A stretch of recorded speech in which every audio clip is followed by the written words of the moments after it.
Hi, I think it's a good time to begin. We've got a nice group on the phone now. So this is Becky Binder, and I'm with Cornet Global, and I wanted to welcome and thank each one of you for attending our webinar.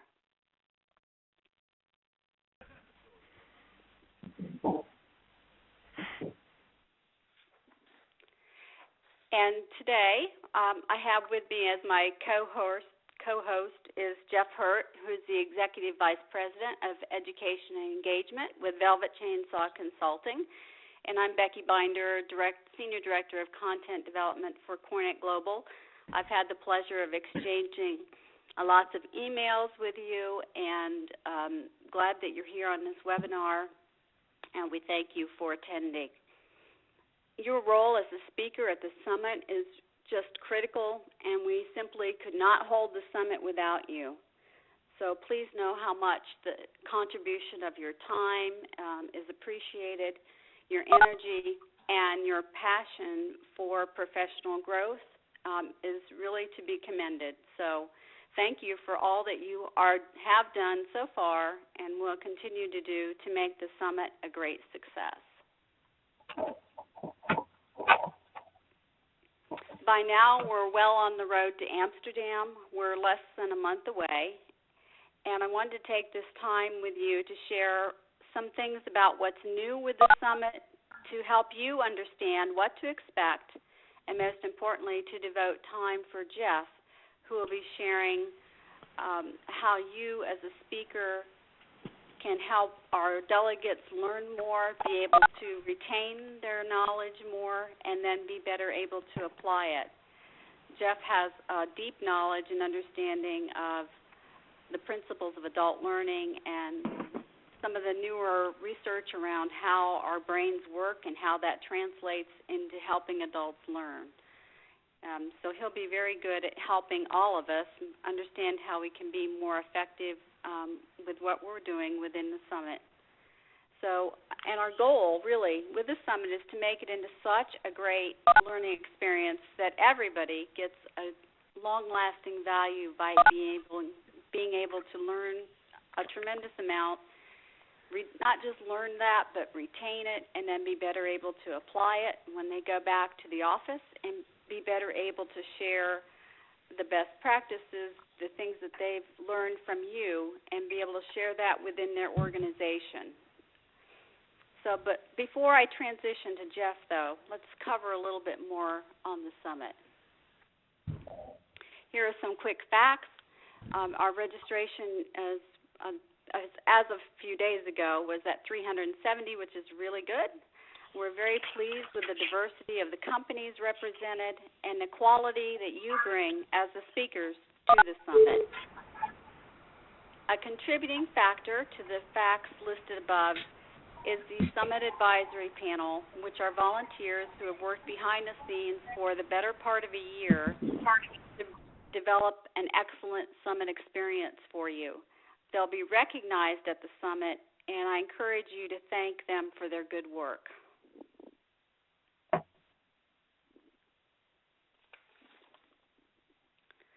I'm going to skip past this slide for a moment and talk about what's new at the summit. We've got a really dynamic general session opening planned.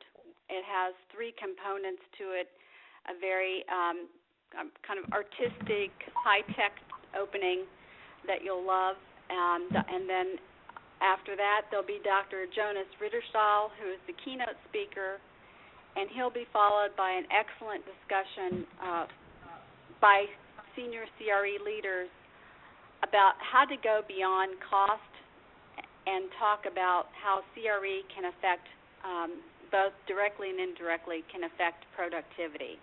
So it's a strong opening general session. I know it's going to be excellent and look forward to being part of it. On this slide, though, what you're seeing are some newer, shorter features that have been added for this year's summit. The Learning Theater will host a variety of 30-minute presentations.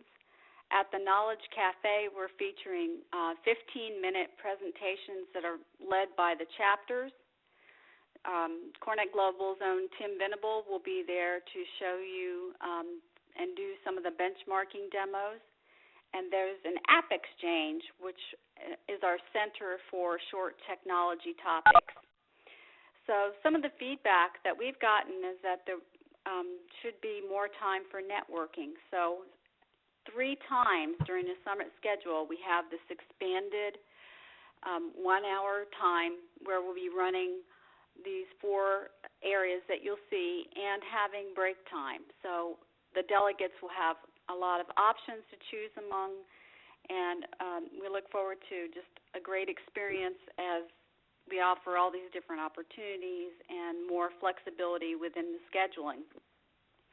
But that leads me to keeping with such a variety and so many things going on and everyone wanting to stay connected. An easy way to do that is through the app. So you're seeing some of the features and things that you can do with the Summit app coming up on your screen. The app can be downloaded now, and it will be regularly updated all the way through the Summit. And as speakers, I do want you to please ask you to download it, to use the app, and to encourage, when you're at the Summit, to encourage other delegates to do so. We introduced the app last year. It had some technical difficulties. We're not planning on experiencing it this time. We've done a lot to work on the app and make it the tool that really helps connect people, makes it your planning and scheduling easy. And so please do download the app. And if you'll note the second bullet point there about evaluations, that's a subject that's near and dear to my heart. We're going to have all of the evaluations online, so it's really important that you, as a presenter, download the app and familiarize yourself with where the evaluations are so that you can help the people in your session know how to evaluate your session, know how to use the app, and and that you're prepared to do so easily.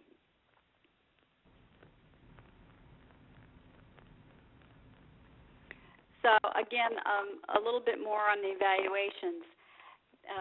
We're not trying paper this time, a combination of paper and the app. We're going strictly with the app.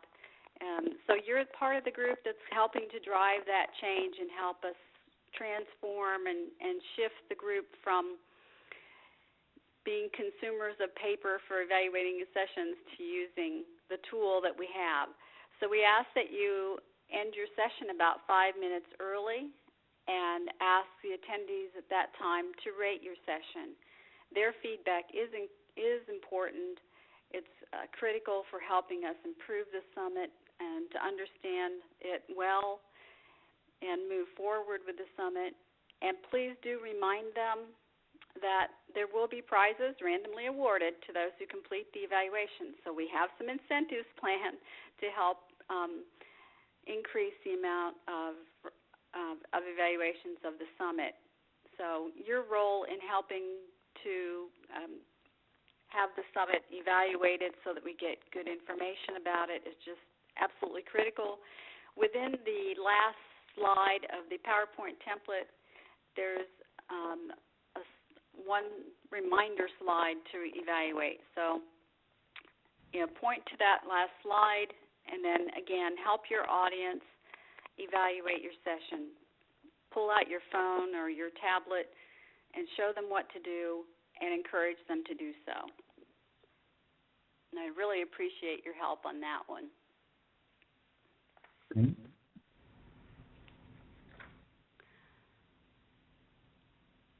Some final steps to consider. If you're not registered, please do so as soon as possible. We know that there are still some speakers who haven't registered. We want to make it easy for you so that you're not standing in line at the summit. So just go ahead and do so now. The hotel is sold out, so I've listed alternative hotels. If you have any questions about those, please feel free to email Angelina or myself after this webinar. And then we ask that you would send us your presentations for posting on the Knowledge Center online by the 23rd of August to Angelina or myself.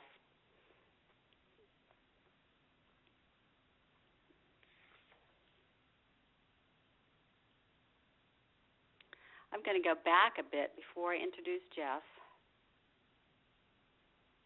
to this slide here on transforming the summit, because I think this is really the critical part of this whole webinar and gathering you together is the discussion around transforming the summit, because we all have a role in doing so. But as a little bit of background, during the last 18 months, we've been working to transform the summit by thinking about it holistically from the delegate's perspective and trying to plan and create a really great summit experience from the very beginning to the very end. We've been incorporating and building in more best practices. We've been experimenting and trying different things. And really the underpinning of the transformation is acting upon what we know to intentionally help the delegates learn more and be better able to apply what they've learned. This is really the heart and center of the transformation. And the transformation is within the hands of each of us as we strive to increase the quality and effectiveness of the summit experience. So in just a few moments, you'll hear from Jeff about how to increase audience engagement, participation, and learning. Jeff is an expert in adult learning. He works with other organizations to help them with their conferences to make it more engaging and increase the effectiveness of what they're doing. Jeff is he's been a terrific person to work with. He's brought a lot of great ideas. He's worked within the conference field for over 20 years. He's spoken to groups of all sizes. He's excellent at coaching and helping you be more effective presenters. And so at this point, what I'll do is, Jeff, I'll transition to you to make you the presenter and give you the opportunity to help us in the ways that I know that you'll be able to. And thank you, too, Jeff, for all that you've done for us. It's very much appreciated. Thanks, Becky, and appreciate it very much. And sorry you guys heard a phone in the background there. Good morning, good afternoon, good evening, wherever you are in this world. And I'm just going to wait for Becky to transition me over so we can get to my slides here. I love what Becky said about transformation, transforming events. And I think that it's extremely critical that we start thinking about the experiences that we have at our events and how they can actually be more transformational. And so let's see here. Becky, you made me presenter, right? Yep. Are you seeing my screen now? No, I'm seeing thank you for attending a Cisco WebEx meeting. Okay. And let's see here. I need to share my screen, and I can't know where to do that. Let's see. Here we go.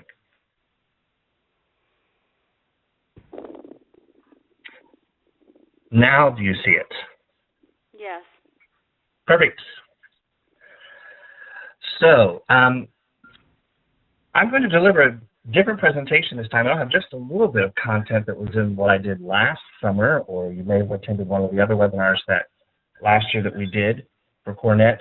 And so this is going to come at this from a different angle to try to give you some more tips and not to repeat too much information. But this is really about helping you become that rock star performer, that rock star presenter that the audience really loves. So how to create stellar presentations. And I want to thank you for your time. Thank you for volunteering to speak for Cornet. And without you, this conference will be moving forward. And I love the whole thought process about the conference being a transformational event. Transformational for people where they walk away with attitude changes, behavior changes, and maybe a new set of skills. So thank you for being here at this time. We know there's plenty of things you could be doing. I start with the presenter to the agreement, or make an agreement with you. Hope you make the same agreement with me. And I start off by believing the law of the click. If this presentation isn't meeting your need to get bored, you click right on it here. Do whatever you need to do. I'm sure some of you will be multitasking as we go through this. I'm going to ask that we seek first to understand during this presentation, and I'm going to declare it's a safe space to agree, disagree, ponder, and question. So here's a little about me. I'm going to just kind of go through this rather fast. This is how I feel when I wake up in the mornings. I was born in a very rural area in the mountains of West Virginia here in the United States. I've worked in the nonprofit sector, as Becky said, for more than 20 years, primarily director of education and events. My background is actually in education. And my post-baccalaureate work is in the study of andragogy. Andragogy is the study of how adults learn. Here's just a few of the organizations I've worked for over the years. This kind of give you an idea. I now work for Velvet Chainsaw Consulting, and I'm Executive Vice President of Education and Engagement. There's what I really look like. You saw another picture. Becky, I hadn't seen that picture that you had up earlier. Thanks for sharing that one. So here's what we're going to do. We're going to look at your presentations, and we're going to discuss some steps to identify the critical content you need to cover. What is that content that you really need to include in your presentation? We're going to compare something called pedagogy, andragogy, expert-centered, and participant-centered education. And then we're going to identify some strategies to replace or combine with the traditional lecture. We're going to talk about the research about lectures, what they're effective for, what they're not effective for. And why would this be important to you? You know, what's the magic carrot that's in this for you? Well, hopefully we don't want your presentations to be like gum stuck on the bottom of people's shoes where they can't get it off and it's just annoying. But instead that your presentation provides some stickiness, that it actually resonates and that people retain what you have to share, that the information is so valuable, so relevant, that it sticks with them, that they're able to take it back to the office and actually apply it. So I'm going to start off with a question for you. Is there a difference between a report and a presentation? I want you to think about that for just a second. Is there a difference between a report and a presentation? Well, obviously there is. And reports are exhaustive. They're written, they emphasize accuracy, they document facts and figures, and they're typically topical. They go from top to bottom or bottom to top, and they communicate directly. And what's happened in the presentation world is that people use PowerPoint or Keynote, if you're an Apple person, or some of the other presentation software, and they create their presentation like a report. And so presentations are something different. They're not actually reports. So we have to think about it from a different point of view. Presentations are explanatory. They kind of unfold. They unravel. It is oral delivery, and it is supposed to be engaging. They're more persuasive. They're more motivating. There should be. And they alternate between fact and story. And they try to communicate credibly. So reports should be distributed. And as you're preparing your presentation, and if you're using visuals, you need to think about this.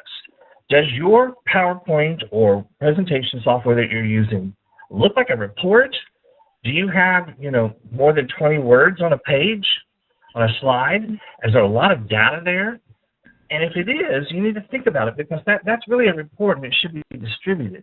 Presentations obviously are to be presented. And documents often masquerade as presentations. And people really don't want to just do a read-along. They don't want to be there just to watch you read all the information on your slide, particularly if there's lots of words. So if reports convey information, stories produce an experience. And what you want to do is blend, during your presentation, information, data, knowledge, experiences, and stories to create the perfect presentation.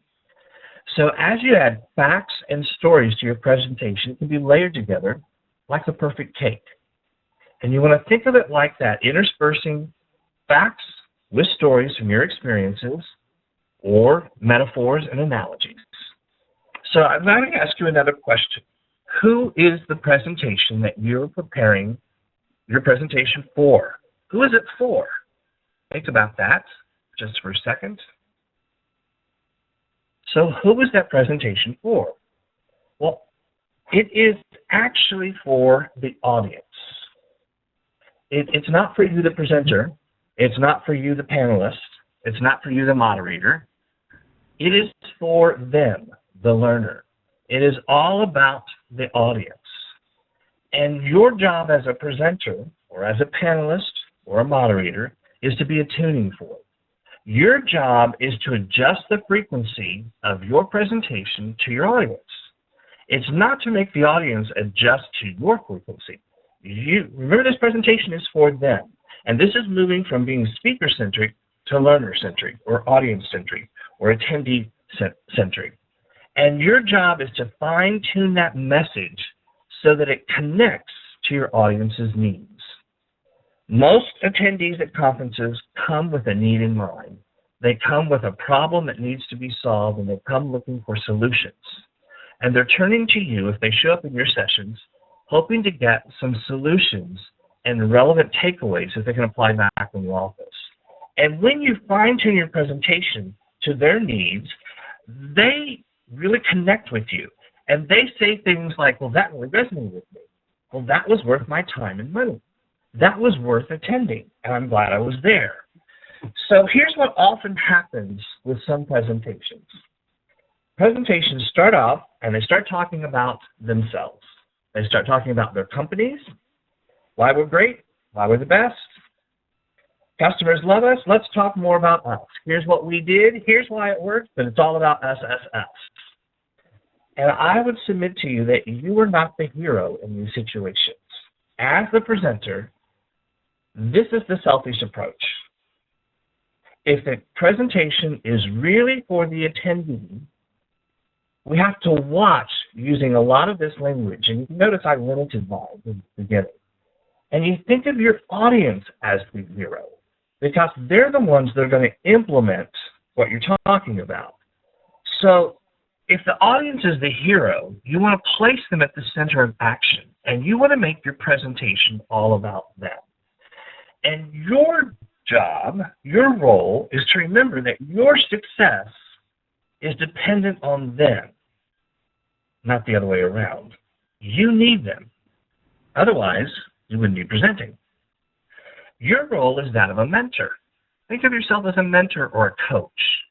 And your audience will naturally do the heavy lifting of your content to help you reach your objectives if you put them at the focus and the center of your presentation. So let's talk specifically about some tangible things here. As you go about designing your presentations, and I'm sure you've probably already met with some folks, you may already have it in your mind, you may have it done. And if you do have your presentation done, what I would suggest is go back and look at your presentation through this lens.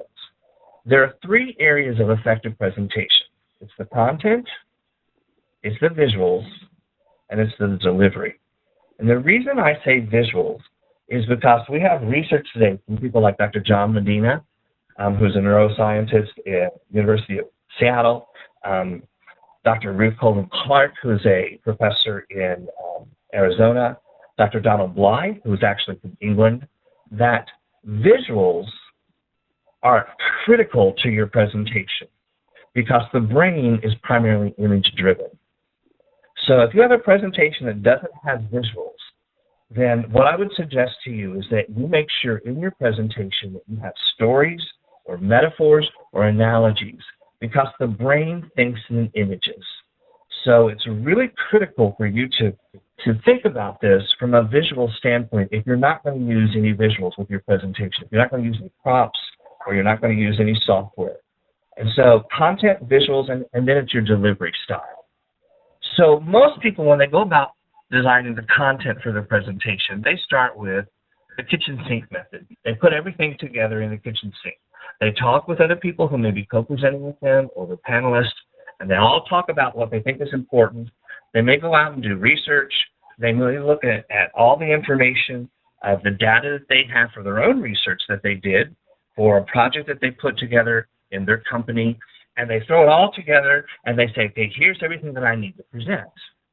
Well, we need to step back, and we need to start with the end in mind. And you want to start by identifying the right content.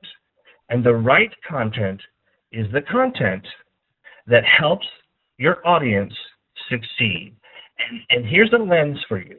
Everything that you look at, that you're putting in your presentation, you ask yourself, if that information is not there, will it cause them to fail at their job? And if the answer is no, it won't cause them to fail, then you have to really ask, do we really need it? So we want to start at the end. And the easiest thing to do is I ask presenters all the time, and I've worked with lots of speakers. I used to hire a lot of speakers. I say, what 3 things do you want your attendees to remember after your presentation? What are the 3 critical points of your presentation that they've got to remember? And that's where you start. That's how you really should design that presentation. Why 3? Well, the research from Medina, Clark, Dr. Donald Willingham out of the East Coast, and many other neuroscientists and education professors is that our minds can really hook into 3 things in a 30 to 60 or even 90-minute presentation.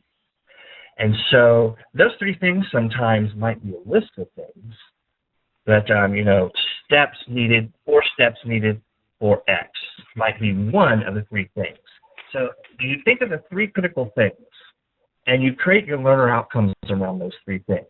Then you build your content around those 3 points. And you think about supporting ideas. What are the other things that we need to add in here? What are the other pieces of the information, such as stories? The facts. And what people really care about is the implications of the research or how the fact affects them in their day job. So and include those stories. And then here's another piece that we're going to talk about here in length, is you plan time for discussion. The research from Dr. John Medina, Herbert Ebbingham, and a couple others, I'm going to give you some actual researchers here in a minute, has shown that our attention span is actually about 10 minutes.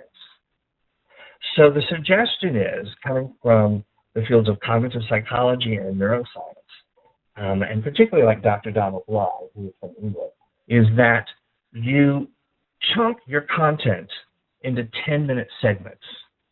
So you think about your whole presentation. If you've got 3 points and you've got a 60-minute presentation, we know 5 minutes of it needs to go to evaluations.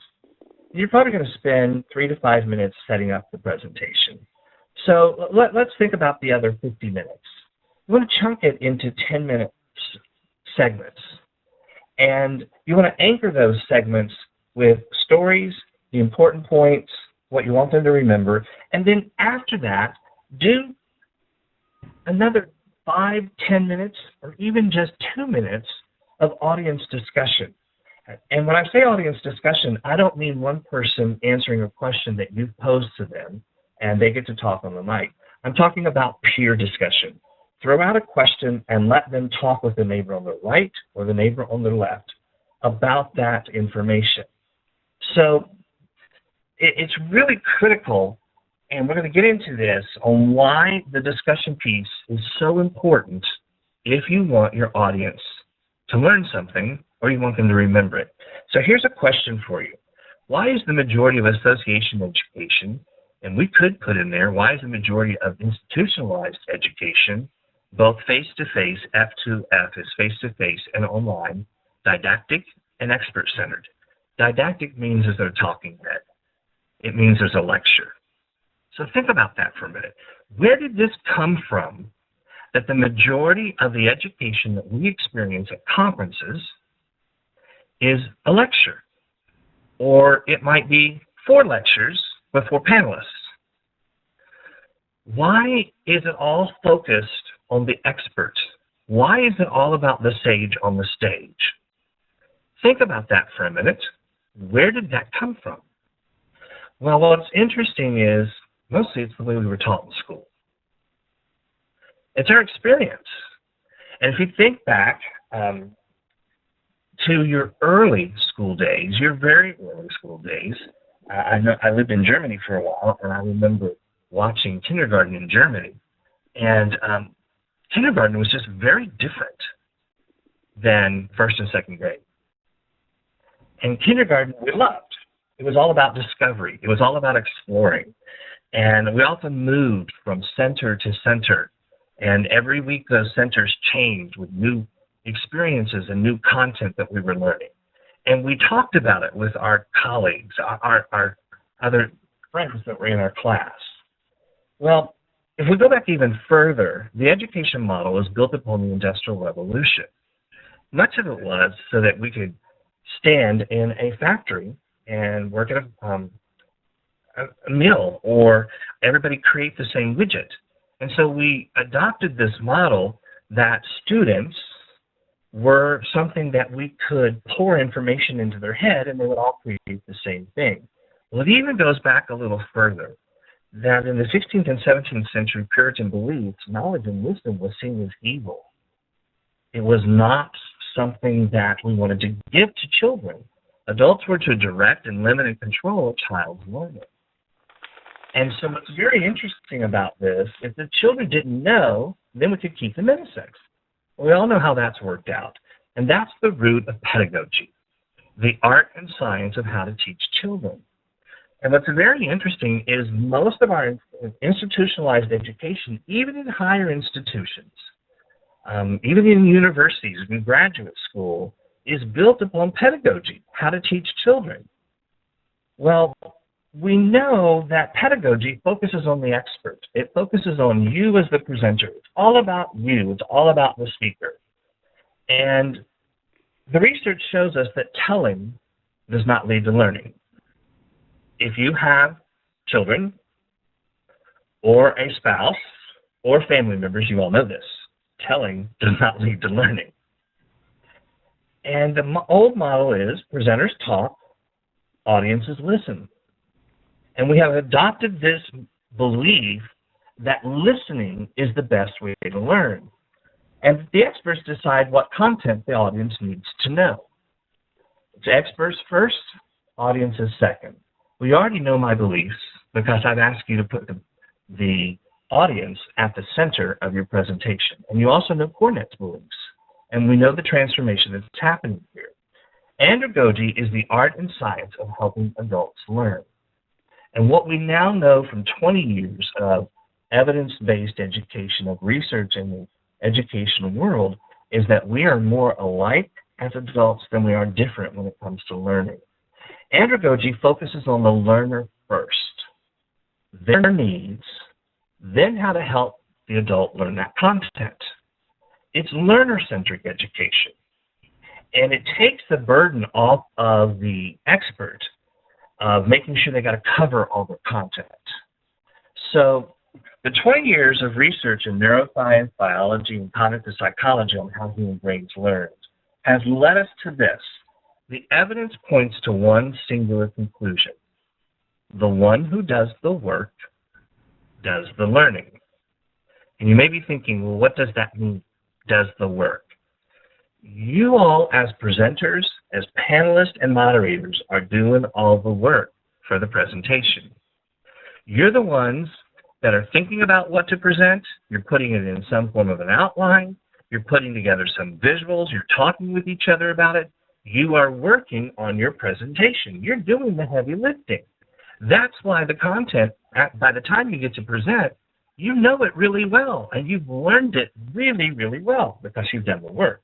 Well, your audience hasn't done any work yet. So they walk into the room. And let me give you an analogy that I think will really help you with this concept of learning.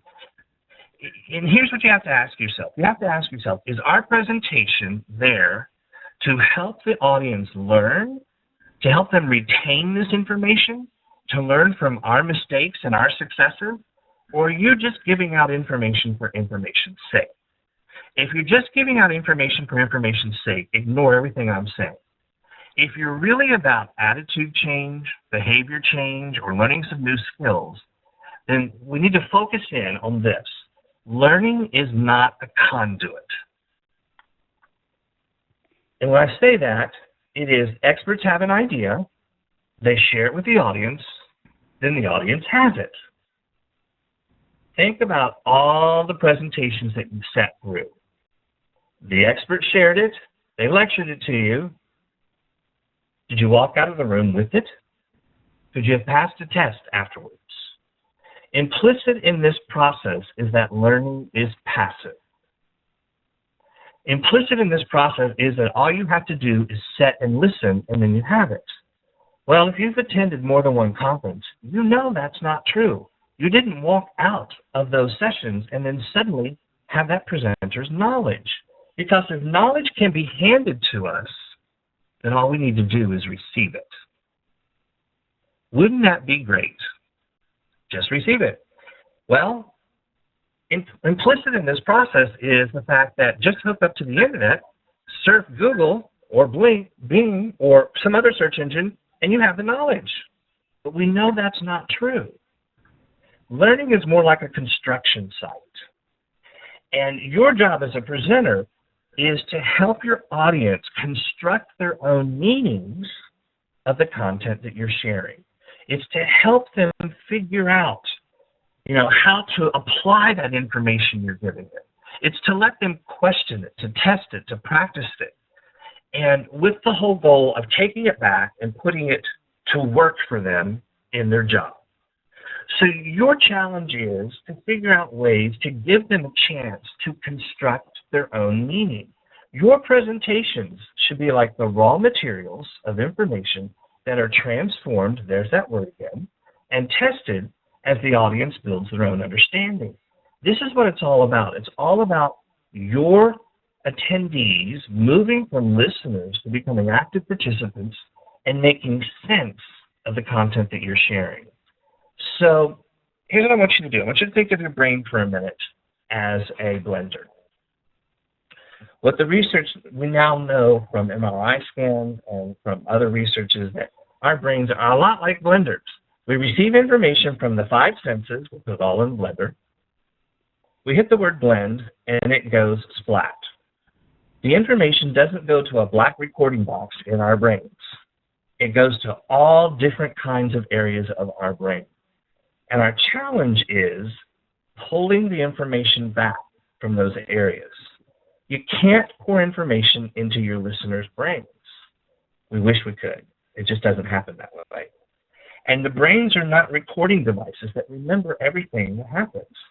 The brains actually sometimes lie to us because we don't always know what's real and fake.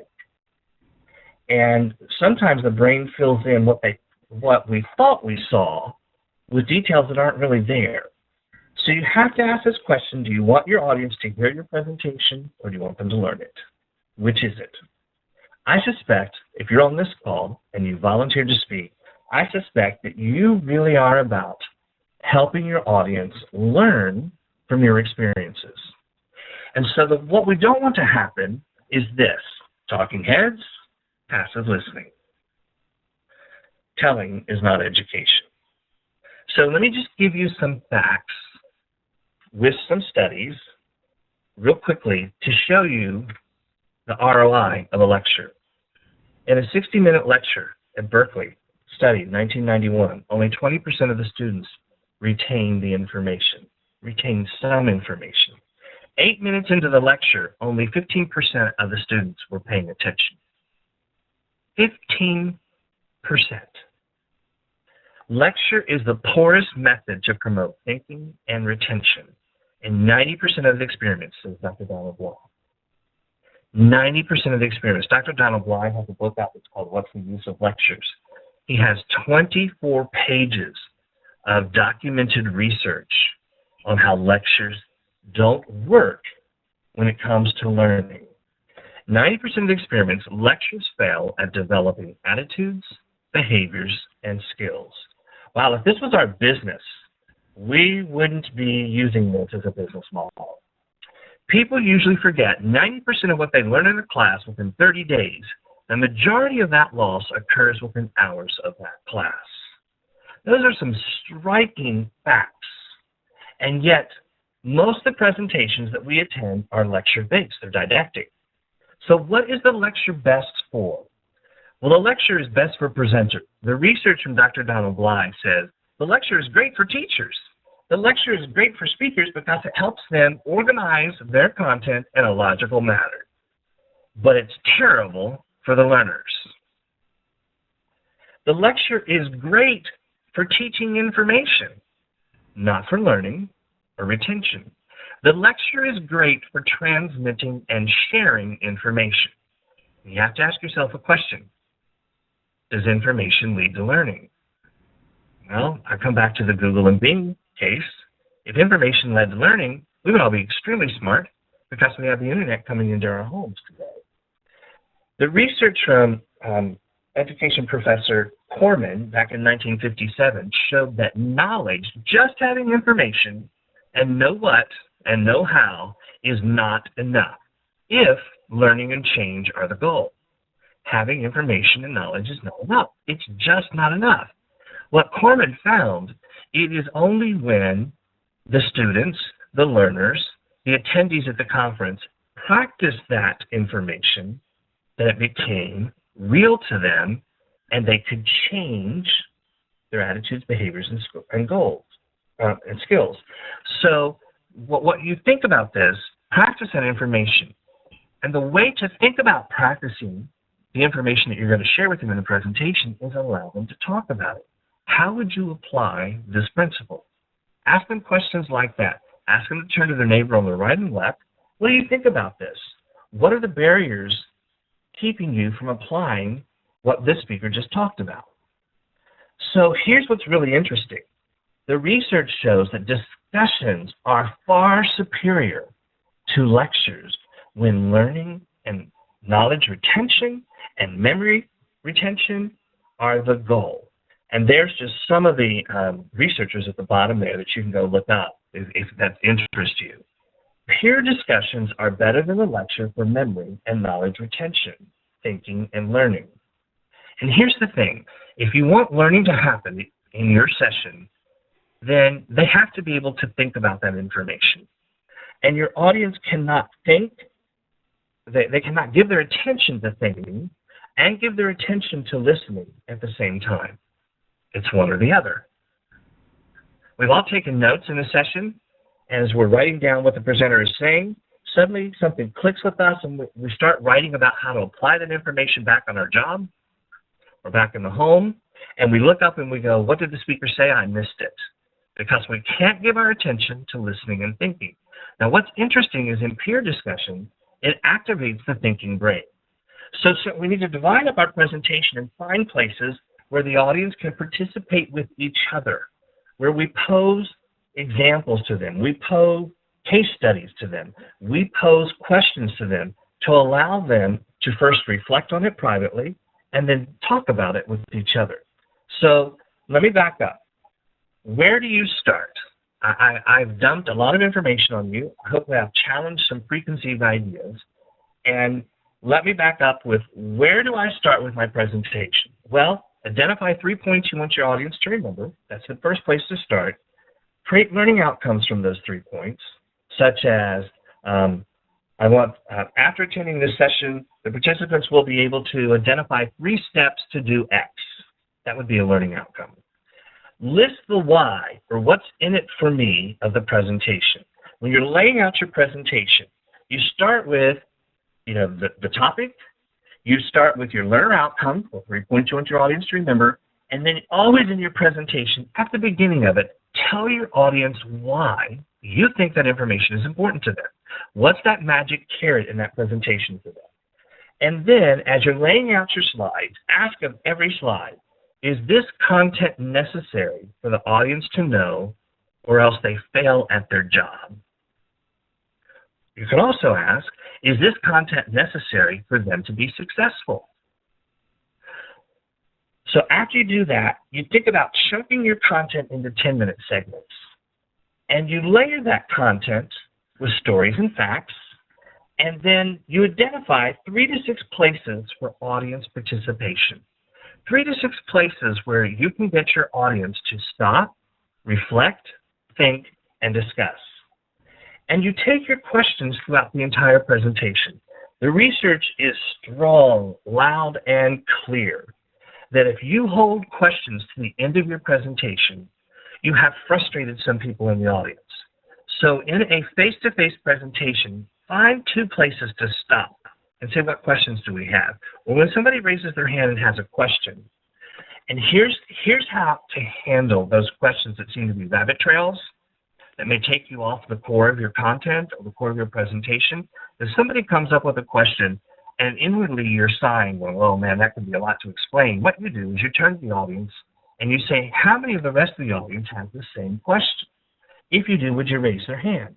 If more than 50% of your audience has the same question, you answer it. If they don't, you turn to that person and say, let's you and I have a conversation about that after my presentation, because that's a rather complex situation. And I'd be happy to answer that. Then you've satisfied at least that particular person. So, how can you combine your lecture with audience interaction? What are some more tips? What are some strategies? What are some things specifically that you can do? And I also want to say, you don't have to dedicate 10 minutes to these. You can dedicate 2 minutes for this type of audience interaction, and the knowledge retention and the learning will skyrocket. One is a pair share. If your room is set theater style, all the chairs are in rows, all you need to do is tell the audience, turn to the person on your right or your left. If it's the first time you've done this in your presentation, say introduce yourself, tell them who you work with, and something about yourself. Start out that, then go on with, here's my question. I want you to think about it for 30 seconds before you start answering it, but turn to the person on your right or your left, in front of you or behind you, and answer the following question. That's a pair share. That's easy. Mental aerobics. This is actually something that is created by some professors in the 1980s. And I forgot to put their names up here, but I can give it to you if you want. And what they suggest is that you ask your audience to take a piece of paper and tear it in half, or to take their mobile device and actually put an area on the mobile device, right? Draw a square or something, and then there to write down their thoughts and reflections about what you're saying. Then 20 minutes in, you stop and you say, look at your notes that you've been taking of these reflections, turn to the neighbor on your right or your left, or in front of you or behind you, and share one of those that you think was really critical for you, or one that you have the aha. And that's called mental aerobics. Structured note-taking. You can actually do things like give out a one-page, you make it part of your presentation so that, Cornet may upload it ahead of time. And you have places where there might be a sentence, and that sentence is missing 2 or 3 words that are critical words, that are critical pieces of information that they need to know. And so you just kind of leave those blanks, and as they're going through, they start filling in those areas. And in your structured note-taking handout that you give them, you might draw a box somewhere on there and say, what is one thing I need to remember about X? And have them fill those in. Buzz groups. If you have the opportunity that your room is set in rounds, or people can move chairs, but they'll have to put them back the way they were, you can create buzz groups.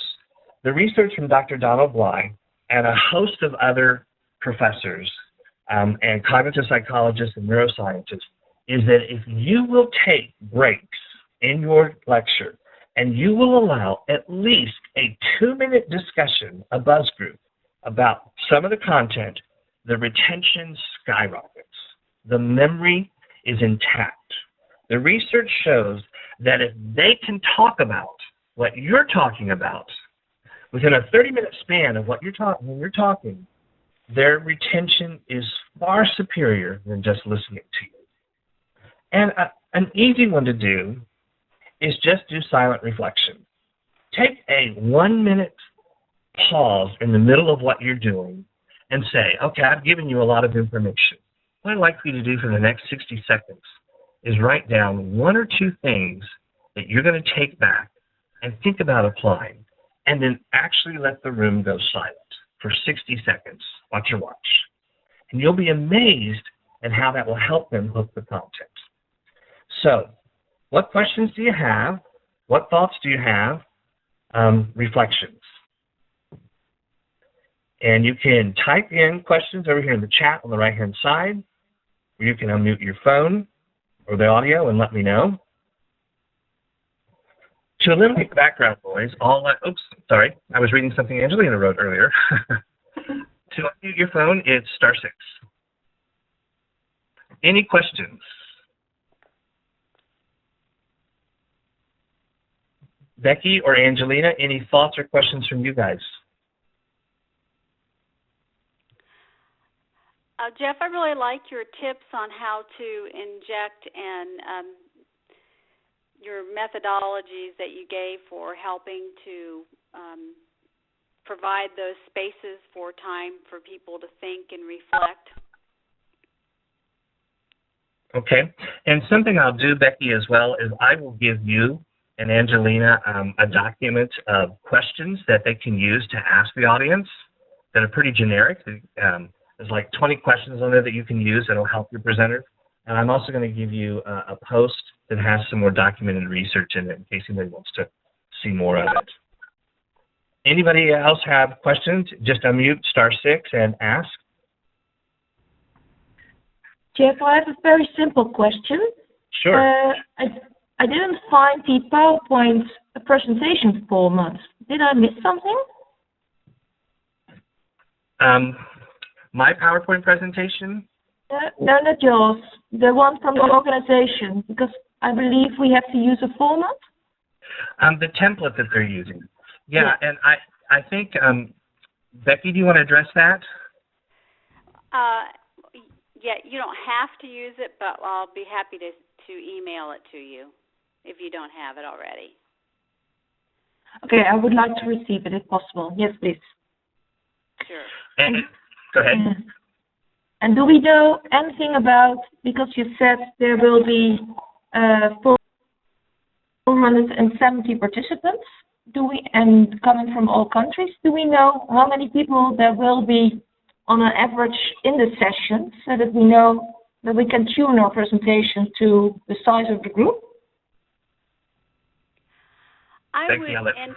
Yeah, sure. I would anticipate to think about varying sizes of 80 to maybe 120. Okay. Yes. Thank you. You're welcome. And I've had a couple of questions come up in chat as well that you may see, or they may be private. How many slides is good for an hour presentation? You know, that's a great question, and I don't think there's a solid answer for that.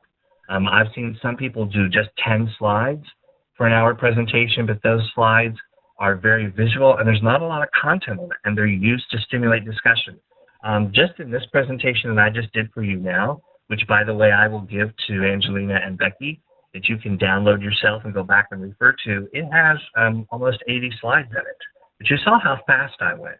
And we are in a webinar, but I would use the same slides for a face-to-face, although you saw where I would stop with a face-to-face and actually have audience discussions.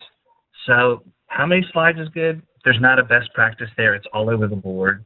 I would be careful of putting too many points on one slide. You saw how I built on a couple slides where I would put 1 point and then build with a second point and a third point, all on additional slides. So that's something to think about.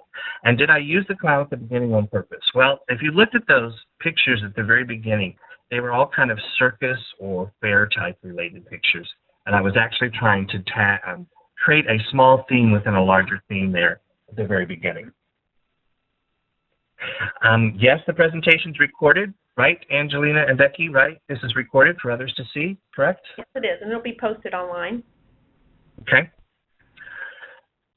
So here's what we did, and you can keep typing those questions in. I'm just going to go through 3 slides here. We looked at the steps to identify critical content to cover. Do you see how I'm putting out my learner outcomes here? We compared and contrasted pedagogy, andragogy, expert-centered, participant-centered, and we identified a few strategies. I didn't want to overwhelm you with too many to replace or combine with lectures, just a few. So I want to thank you again. And what other questions do you have?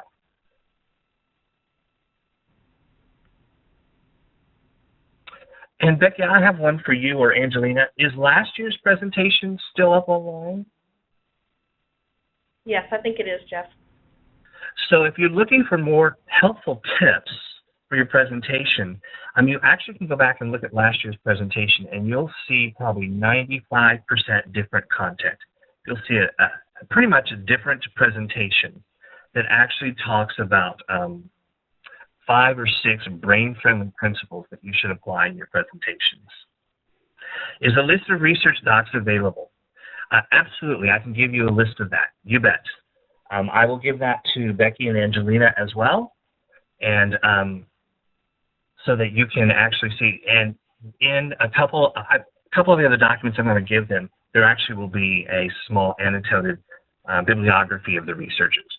If you're looking for a lot more information, the book, What's the Use of Lectures, has 24 pages of research in it about how we need to move away from lectures if learning is the goal.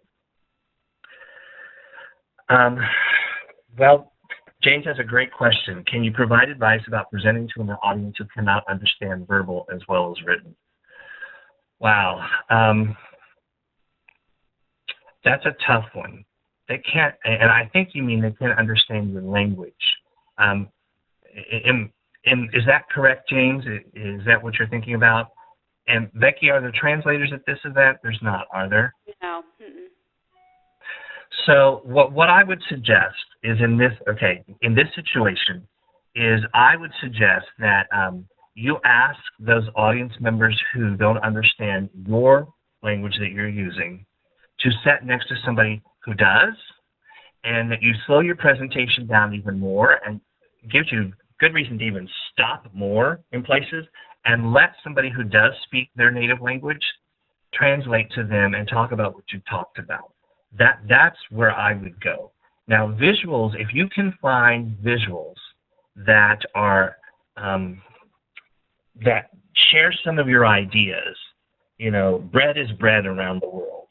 And if you can find some visuals that can be used as metaphors or deliver your point, then that will help them anchor that presentation. It will also help you in delivering that presentation to them. But it gives them more reason why you probably should stop like every 5 minutes, and maybe just stop for 60 seconds and allow people to translate or talk about the main point. But this also gives you a great excuse to let the rest of the audience discuss what you're talking about. That's what I would do. So analogies, chat, and jokes do not work. Right, I wouldn't use like something about half years later. When I'm talking about analogies, I'm talking about, like water running under a bridge. I'm talking about more basic analogies. I'm not talking about pop culture or, something that may be a cultural reference to your culture. I'm trying to think of more things that are very generic. Like if you're talking about ROI of something, you're obviously talking about money. You're also talking about investments. And so you can find a generic stack of cash of some sort, and it doesn't necessarily have to be the money from their culture, or you find a wallet or a purse.